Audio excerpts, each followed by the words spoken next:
Ice melting has both positive and negative consequences, let's say, for the Russian economy, transport infrastructure, and Russia's opportunities to enter world markets.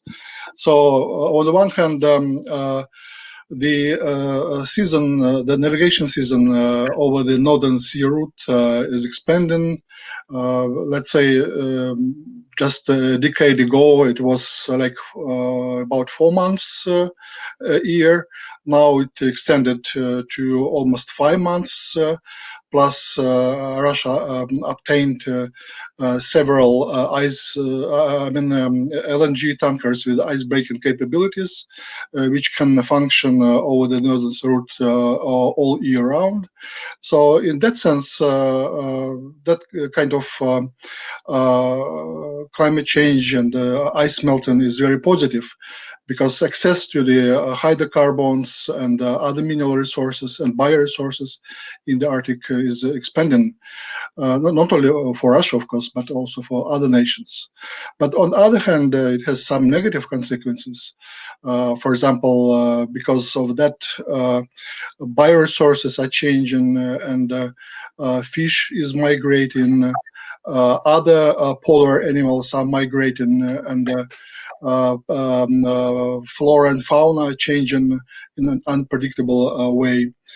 Also, that can lead to some international conflicts. For example, when the fish is migrating from one traditional area to another, it can lead to conflict over the fishing rights, fishing quotas in certain areas.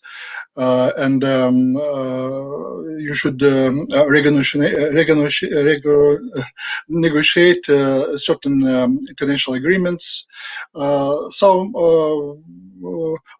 for example, for the military strategies, it has some consequences.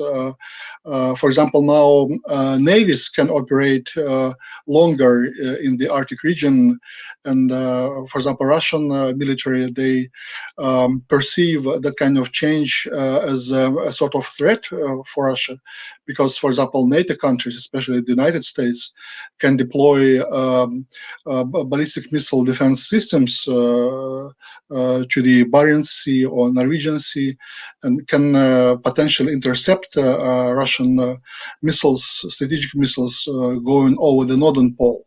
And this can lead to destabilization of the whole military and strategic balance, not only in the region but also globally.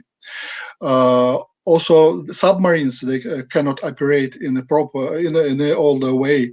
I mean, before that, they can hide over the ice cap and operate secretly in the Arctic Ocean.